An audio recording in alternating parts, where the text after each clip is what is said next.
All right, so we're back for part two of chapter 14. Remember, we're talking about making ethical choices, and we're focusing on terrorism, okay? And we left off, we were just about ready to get into what we call the ticking time bomb. So we'll kind of talk a little bit about this. So, torture, as defined, is an act that causes severe pain or suffering, whether physical or mental, that is intentionally inflicted on a person for such purposes as obtaining a confession, punishing them for a crime they may have committed, or intimidating or coercing them into a desired action. But should the torture of a suspected terrorist, determined to destroy the government and harm innocent persons, ever be permissible? And while most may not agree, some argue that torture can sometimes be justified in what is known as, or what is called as, the ticking time bomb scenario. Okay? And this is kind of what it is. So suppose the government, law enforcement, government, whatever, found out that a captured terrorist knew the whereabouts of a dangerous explosive device that was set to go off and kill thousands upon thousands of innocent people. Would it be permissible to use torture on this single person if it would in fact save lives? So, think about it. And I'll give you kind of a second to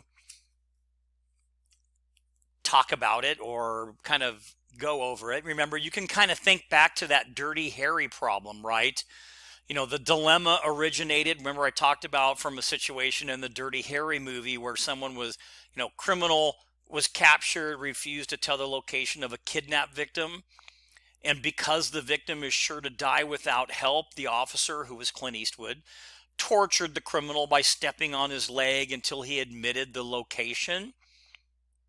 And, as at that, the individual that wrote the article or the information, that's Clockars, if you recall, kind of pointed, his point was that the situation really has no good solution, right? If the police officer behaved in a professional manner, the victim would die.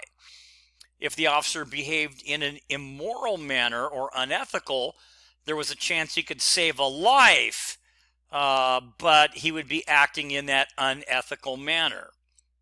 And his conclusion was basically, by engaging in Dirty Harry means for good ends, the officer tainted his innocence, and then basically must be punished.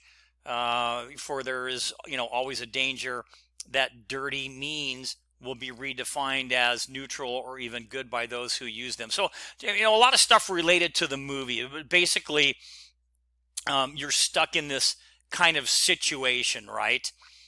Does the end justify the means in something like this? And in every season, if you watched, in any of those Dirty Harry movies, right? Every season, this guy was confronted with a variation of what we call the ticking time bomb scenario. Specifically, whether one should use some type of torture, force, etc., to find the location of someone or something. And in this particular situation, it's the bomb.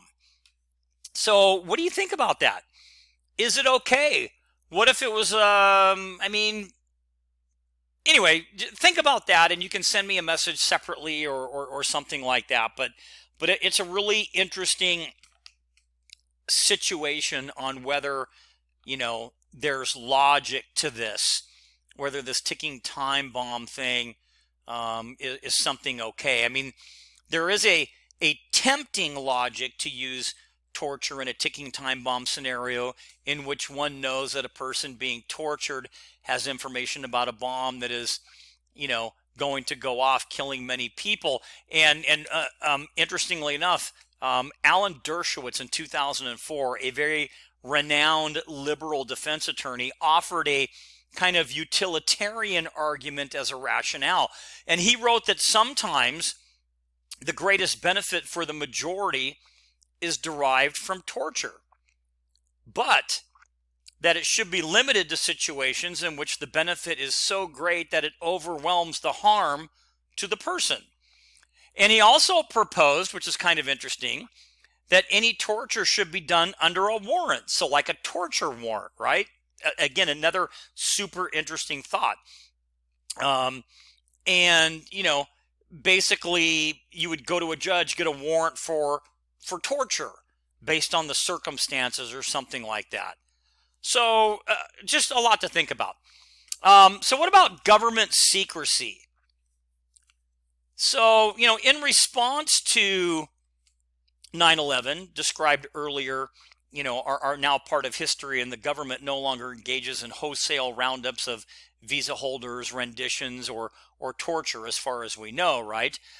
There are other governmental responses to 9/11 that are continuing to play out and are very much a part of current national discussions about just means, if you will, in the war on terror. And perhaps as a response to 9/11, there is a, kind of less openness in government, activities. A trend kind of began in the Bush administration, but continued through the Obama administration and into the Trump administration. And President Obama basically campaigned on the promise to roll back the pattern of secrecy. But instead, he kind of accelerated the use of executive privilege and the classification of state secrets. And a state secret justification has also been used for dismissing lawsuits brought about by victims of torture and wiretapping and certain things like that. Now, the Justice Department has also been accused of using double standards when going after those that leak, government information, those who expose wrongdoing. And others argue that opponents of secrecy are kind of naive, and that the published reports of U.S. activities against terrorists provided by WikiLeaks and other anonymous sources make it more difficult to protect America. So really, how much secrecy should we have is kind of like what the author's trying to get at. In 1978, in response to basically governmental invasions of privacy during the 60s and 70s, the Foreign Intelligence Surveillance Act, or FISA, was passed, which created the Foreign Intelligence Surveillance Court, consisting of several, usually 7, but several federal district court judges appointed by the Supreme Court's Chief Justice.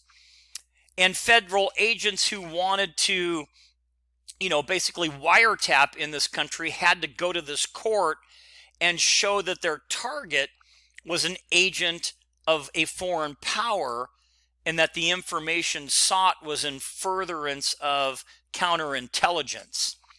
And the FISA legislation, originally approved only in electronic eavesdropping and wiretapping, was amended in about 1994 to include covert physical entries, and in 1998 to permit basically pin and trap trace, which is like telephone monitoring, etc., and getting of business records. And we'll talk a little bit more about that. But on October 26, 2001, President George W. Bush signed into law the United in Strengthening America by Providing Appropriate Tools to Intercept and Obstruct Terrorism Act, or the USA Patriot Act, right? And the Patriot Act basically authorizes federal agents to spy on Americans without probable cause or reasonable suspicion, but typically it's done in the realm of terrorism. It does allow authorities to share with state prosecutors information obtained via, a FISA search warrant, which basically does not require probable cause. It authorizes deportation of anyone who financially supports a terrorist group. And the act was extended in 2006 to 2009 with some modifications. And when the USA Patriot Act expired in June of 2015, it was then replaced and signed by President Obama as the USA Freedom Act. So again, Um, when it comes to wiretapping and threats to privacy, what was brought about was the Foreign Intelligence Surveillance Act, FISA. So in 78, in response to a lot of governmental invasion of privacy issues during the 60s, 70s, this FISA law was passed by Congress in 1978. And the laws were intended to increase counterintelligence capabilities and establish a procedure for the judicial authorization of foreign intelligence surveillance. So to get a FISA warrant, you would have to go to the FISA court. So the Foreign Intelligence Surveillance Court. And this was a kind of a secret federal court created by the Foreign Intelligence Surveillance Act. The court authorizes things like wiretaps and other forms of electronic surveillance. So at least there's some oversight, right? And authorizes searches involving suspected terrorists and spies by U.S. agencies.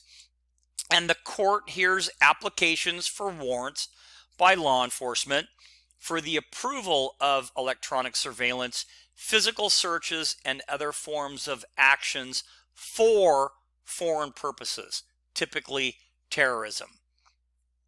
And then there's something just to kind of, this way you know about it. The Patriot Act also has what they call national security letters, and these letters are issued to the FBI to access private information without a warrant. So that's just kind of what a national security letter means. So a little bit more on wiretapping and threats to privacy. The Patriot Act also, of course, authorizes what we call PIN registers and trap and trace. A PIN register provides law enforcement agencies access to the numbers dialed from somebody's phone. Okay. A trap and trace provides law enforcement agencies access to incoming numbers on a subject's phone, just like caller ID. So, but again, you have to get a warrant to use these things. And you can see that while there could be room for abuse, right? They're definitely necessary in the war on terrorism. Otherwise, how would you ever find out this information until some big act happens like 9/11? Now, along with this would be something called data mining, and this is also under the Patriot Act. So the Bush administration had pushed for several data mining programs that basically kind of sift through large amounts of information and tagging keywords for further investigation or scrutiny. And the National Security Agency, or the NSA, began to acquire basically mass amounts of data and saved it as data mining. So it could just be, maybe it's not the focus of their investigation. They were just pulling in like everybody's data. So you can see where there might be a little bit of an issue. And there was a program that was discovered called PRISM. And this is where the NSA collects email, instant messages, etc., from major tech companies like Google, Yahoo, Microsoft, Facebook, and Apple. And then the NSA gets that information.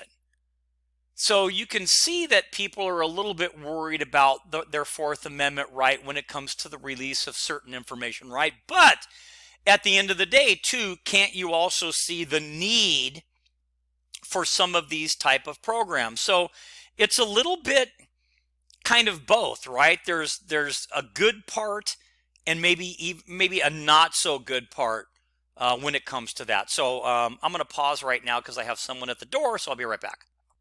All right, so I'm back again. Sorry for the interruption. I had someone at the door because, hey, when I do these videos, we're live, right? And things happen, whether it's dogs barking, people yelling, mail coming in, or Amazon, the favorite delivery type thing. But so we're back, and we left off with a little interruption. Again, I apologize, but we were talking about PRISM, the NSA, on how they collect email, instant messaging, etc., from Google, Yahoo, Microsoft, Facebook, Apple, etc., and are able to kind of turn this information over.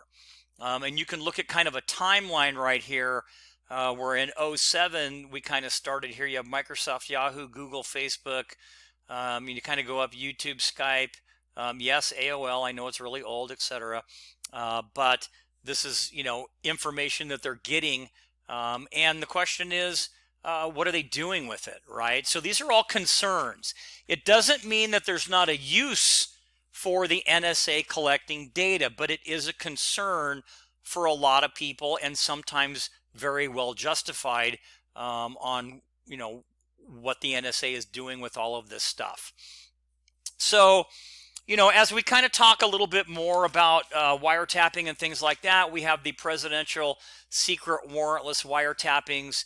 A semi-secret facility that could hold massive amounts of metadata was basically put together in Utah. And so the question is, are there these kind of warehouses or computer storage areas with all of this kind of data in it? And then some other threats to privacy that come about, right? Things like drones, or cameras, video cameras, or cameras in parks and in certain places, license plate readers, facial recognition, AI or artificial intelligence. So a lot of different things that are out there. And again, it doesn't mean that they're all bad. There's a use for a lot of these things, but there should be, and there are some concerns by individuals on different threats to privacy. Now, one thing that is out there that is really super beneficial to law enforcement would be something called a fusion center. And these are designed to promote information sharing at the federal level between agencies such as the FBI, Department of Homeland Security, Department of Justice, and then also state, local, and even tribal law enforcement agencies. So these are, sometimes they have these live fusion centers, and sometimes they're not live, but a lot of these are just data gathering points for critical information that's coming in. Some things to kind of consider also would be DNA databanks. DNA, human cells contain discrete packs of information known as chromosomes, right, which are made of DNA, and typically DNA is only used on violent crimes. However, it may also be used on high volume property crimes. And the way that you look at a DNA profile, kind of just as an example to show you, would be if this is your DNA collected from the crime scene and you have 3 suspects, you can see how they start to match up. So which one matches up? Well, you have, if you look at the crime scene in 2, you can see how they kind of are extremely similar, right? So this would be your suspect. So that's what a DNA profile looks like. So a DNA database or a data bank is a database of profiles, which can be used in the analysis of things like genetic diseases, or genetic fingerprinting for criminology, or genetic genealogy. But these data banks can also be used for finding suspects in cold case crimes, right? Or matching DNA up to suspected terrorists, etc. That's how do you think a lot of these cold cases get found? The suspects are found because they commit a crime, we find DNA, and then maybe that DNA matches to a crime that happened 20, 30 years ago, because it's, in that database. CODIS is one of those DNA data banks. And DNA databases or data banks can be public or private, the largest ones being the national DNA databases, often employed in forensic investigations. And in 1990, the FBI launched a project called CODIS, which blended basically forensic science and computer technology to help solve violent crimes. And there's always a question when it comes to DNA. Should anyone arrested have their DNA taken? Or should it just be for certain types of crimes and have that DNA put into a database? Would that possibly deter people from committing future crimes because their DNA is there? So again, these are all questions, right?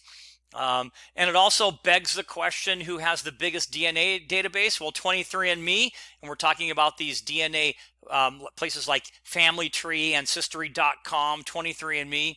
23andMe has about 1.2 million. Ancestry has about 1.3, and Family Tree has about almost 800,000. And law enforcement now are tapping into these DNA data banks, right? Because maybe you won't find the suspect in the data bank, but maybe you'll find a close match, which could be a relative.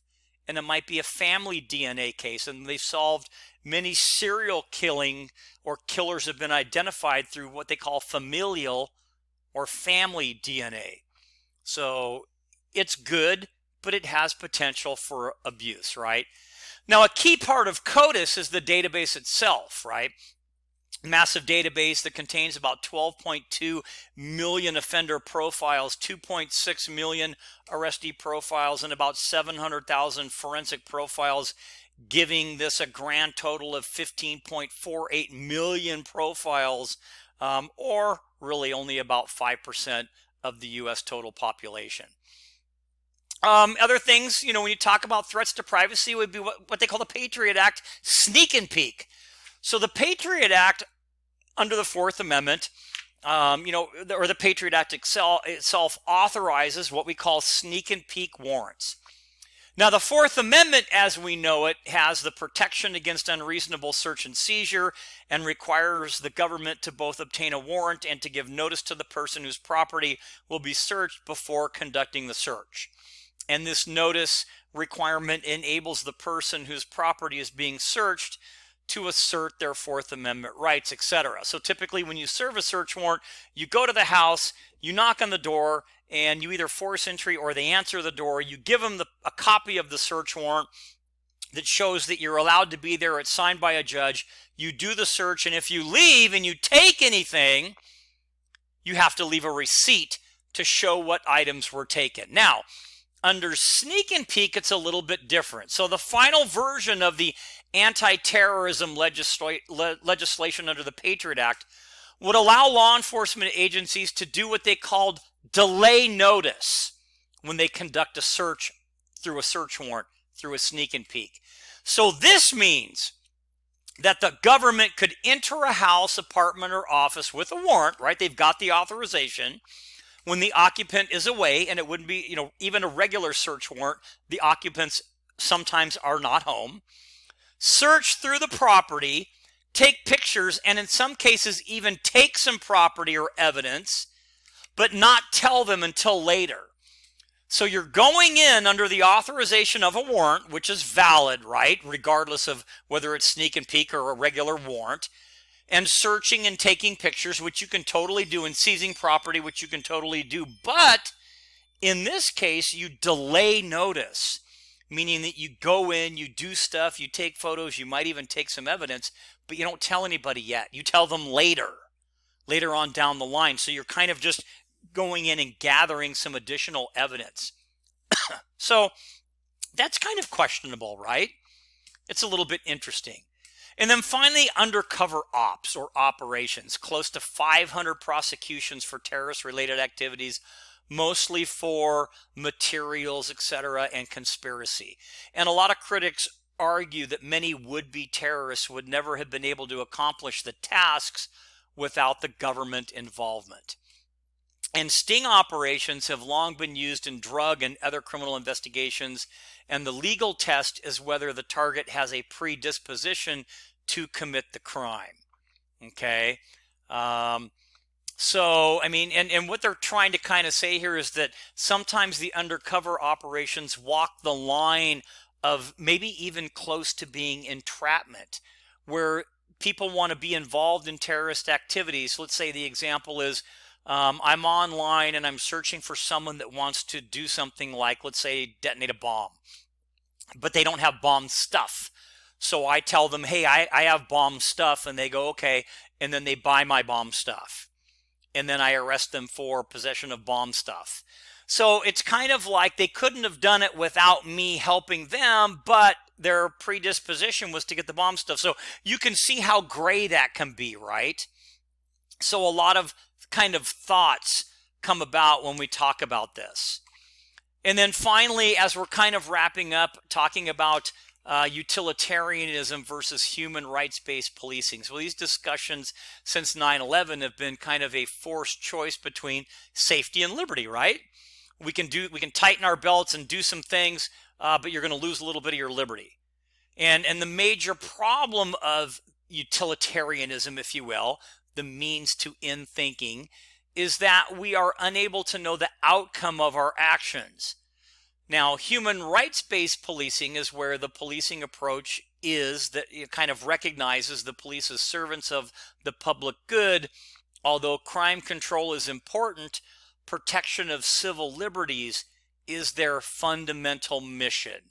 Honestly, in my own opinion, there needs to be a balance. You need to be able to have enough freedom in policing to do the job correctly, and to deter terrorism and arrest criminals, etc., but also do your best to make sure that you're not violating somebody's civil liberties, Fourth Amendment, Fifth Amendment, Sixth Amendment rights, Bill of Rights, everything else. There's a portion in your textbook that talks about some of the standards for the United Kingdom. And I'm not going to walk through each one of these in super detail, but you can kind of look at them as we go through. But these are UK police standards. So, as we wrap up and we talk about ethical dilemmas and decisions, note that the war on terror is, kind of a big challenge, right, facing this country today. And ultimately, ethics is about facing a dilemma and making a decision. And sometimes ethics simply means doing your job. And that would be ethical if it falls in line with actually doing your job, right? But many people or criminal justice professionals are, public servants, and as such should basically aspire to have that higher standard of behavior. And, they have a duty to the citizenry that they serve. But even more than that, they really must possess the moral and ethical sense to prevent the power inherent in their positions from being used for things that are not good, right? Education sometimes isn't enough. Learning a body of knowledge and acquiring essential skills do not give individuals the moral sense necessary to use those skills widely, right? And, witness the recurring scandals involving lawyers and business professionals. A highly educated group is not necessarily free from corruption. So, criminal justice practitioners, they find themselves faced with a wide spectrum of ethical choices, right? Balancing friendships, against institutional integrity, balancing community against, bureaucratic efficiency and goals, balancing personal goals or biases that conflict with fair and impartial treatment of the public. These are all important things. And most people in the criminal justice field, or indeed any profession, have basically good character, right? However, it can be argued that in some situations, even those who have formed habits of honesty, truthfulness, and integrity are sincerely perplexed as to the correct course of behavior sometimes. And these situations arise because the behavior choice seems kind of trivial, right? Like to accept that cup of coffee. A lot of you, when you got that scenario, probably went, God, it's so trivial, but is it really? Or so difficult, where your partner or friend wants you to, maybe not say something that they did wrong. So in these instances where basically good people have trouble deciding what to do, the ethical systems might help them kind of analyze their choices. And it must also be accepted, and in some dilemmas, there are going to be costs involved in making the right decision, right? There just kind of are. So wrapping up our chapter, right? And then we'll finish up with whistleblowers. Let's do the whistleblowers first. Understand that there are whistleblowers by definition. And these are usually employees who find it impossible to live with the knowledge or corruption, the scandal they're dealing with. One person in particular, Edward Snowden, will go down in history as one of the most, basically consequential whistleblowers alongside Daniel Ellsberg and Bradley Manning. This guy's responsible for handling or handing over material from one of the world's most secretive organizations, the NSA, the National Security Agency. So he's a former computer intelligence consultant who leaked highly classified info from the NSA in 2013 when he was an employee and a subcontractor for the CIA. And his disclosures revealed a lot of different surveillance programs, many run by the NSA, with the cooperation of some other individuals that really invaded a lot of individuals' privacy. Okay, so, again, we talked about it. For the criminal justice professional who must enforce the law, the discussion of morality, justice, and law is not just academic. Line officers face questions of morality versus obedience, and their power must be recognized for what it is and held as a sacred trust. I talked about the fact that criminal justice professionals, they're public servants, and they really need to have that higher level of, standard of behavior and being able to balance the things that I kind of talked about. I got a little bit ahead of myself, but as I kind of finish up with the terrorism part, think about how this goes, right? The 9/11 attack created a sense of vulnerability and fear. And recently, an uptick in terrorist acts in this country and in Europe have kind of reignited the fear and the risk that officials may resort to some of the tactics that we've talked about, is kind of high, right? The end that justifies the means type thinking is, not really the best thinking all the time.